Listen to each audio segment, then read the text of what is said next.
Warm good evening to Shri Kumar sir, my fellow panelists, and of course the participants.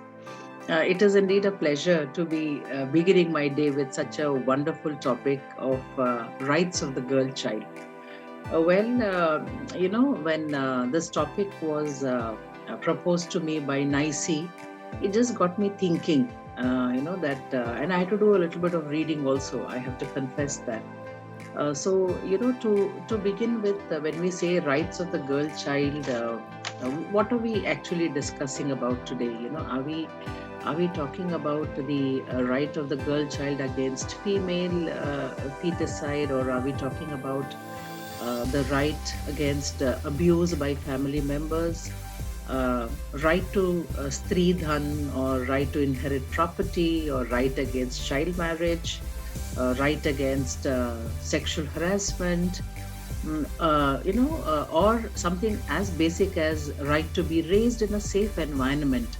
Well, as an educator, I would love to dedicate my 8 minutes to right to education. But like Sri Kumar sir rightly pointed out, we cannot look at right to education in silos. We have to look at it in a more integrated way, in a holistic way. We all know that, like every other child in India, even the girl child has a right to free and compulsory education until the age of 14, 6 to 14 years, under the right of Children to Free and Compulsory Education Act 2019. And of course, it is so easy for us to get carried away and say that yes, girls are being educated, especially when I look at my environment and the kind of school that I cater to. I head a school in Bangalore, and it's, in my opinion, it is one of the very elite, privileged parts or pockets of India. And I really do not want to get carried away by what happens in my school. So, when we are talking about whether the rights of a girl child is getting the importance that it should, I am an optimist, and I would like to say yes. Especially when you look at the history of how women and a girl child in particular is being treated in India from the time we got our independence. I think we have come a long way. We should also recollect the time when women had to go through child marriages, sati, and they were confined to the homes. There were very few women who were actually allowed to go and get an education. So I think we have come a long way if you look at it, because it would be wrong on my part to say that nothing has happened and nothing is happening in India. Of course, there is much happening, but the question is, are we okay with the pace at which the girl child's rights are being taken care of?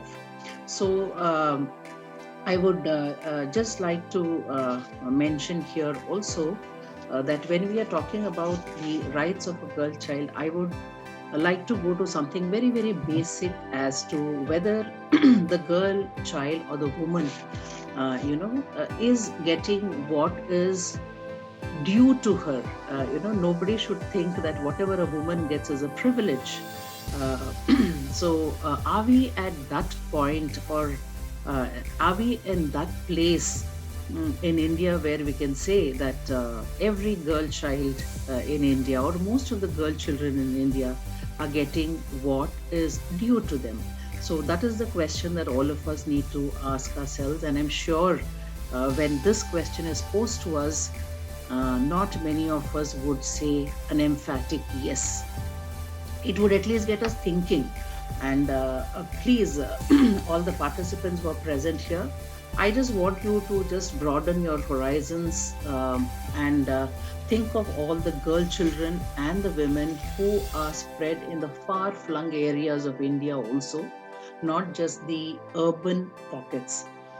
In the semi-urban pockets, in the rural pockets, are the girl children getting what is due to them? I don't think they are. I was just looking up some data also, and they say that there is progress that as compared to 2011, in the year 2019, they say that there is a 10% more girls enrollment in secondary schools in India, is what they say. But let us not again get carried away by this increase in 10%. It also says, data by Smile Foundation also says that out of the total number of children who are educated, the male literacy rate is 75.85%, whereas the female literacy rate is just 54.16% out of the 193 million children in the age group of 8 to 14 years. So this figure itself, this is just simple math which shows that not too many girls are being enrolled in schools. Not too many girls are even shown the way to a school. Their life is not as beautiful as it should be. And recently in Karnataka, there was another piece of news that caught my attention, that due to the pandemic, now that the many government schools could not function online and the girl children were forced to stay at home, Dr. Gururaj Kharjage, who is a very noted education expert in Karnataka, mentioned in one of his talks that in some rural areas in the border of Karnataka and Maharashtra, he said that child marriages were very prevalent among girls. He said that the parents found it so difficult to feed the girl children at home now that the midday meal scheme was not happening in the schools. They were just married off at the age of 10, 11 and 12, which is so appalling that we are talking about 21st century skills. We are talking about girl children, and then it really hurts to know that such practices are prevalent very much around us. So I would like, I'm conscious of the time that sir has given me.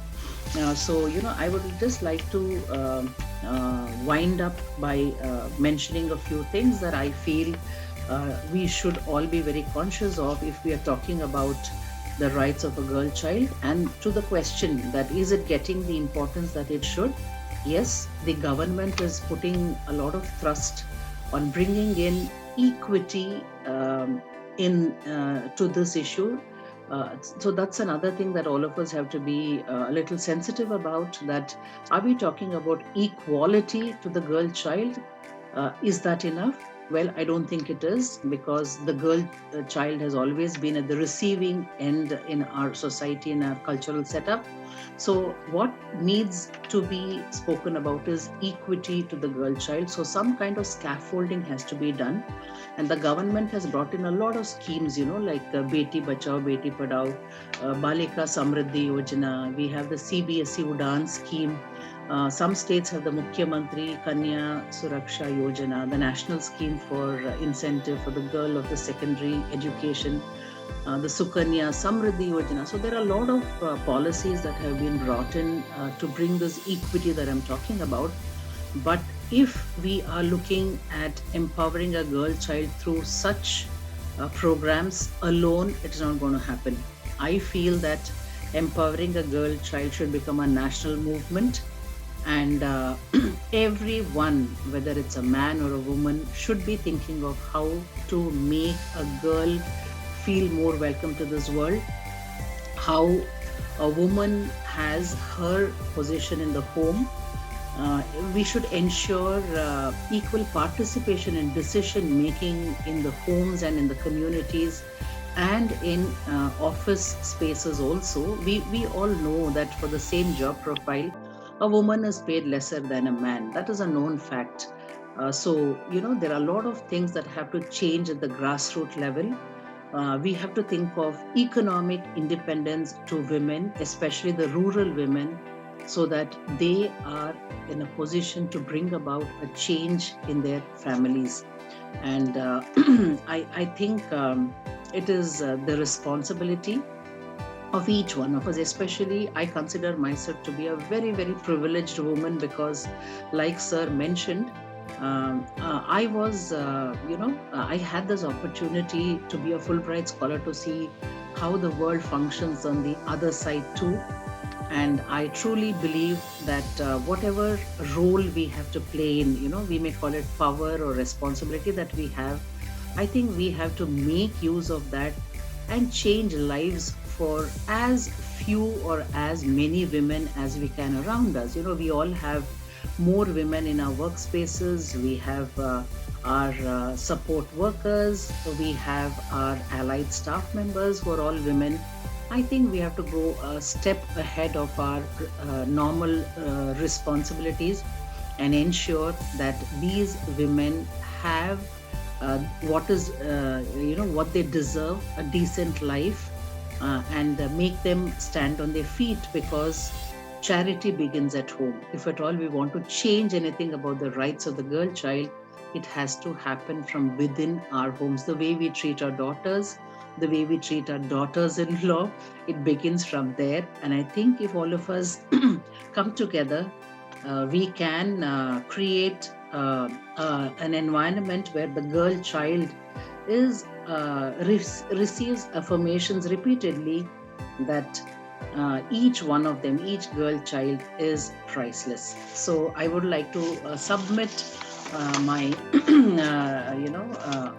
I wouldn't say argument, but I would like to submit this, that yes, the rights of the girl child is getting importance, but maybe not at the pace that it should receive. And I would like to thank Rajagiri Media for having such empowering topics for discussions. And I think this is a step forward towards realizing the rights of the girl child, that people who can make a difference, or decision makers, get together and think how we can do this better. So thank you once again, and I'm eagerly looking forward to listening to my fellow panelists.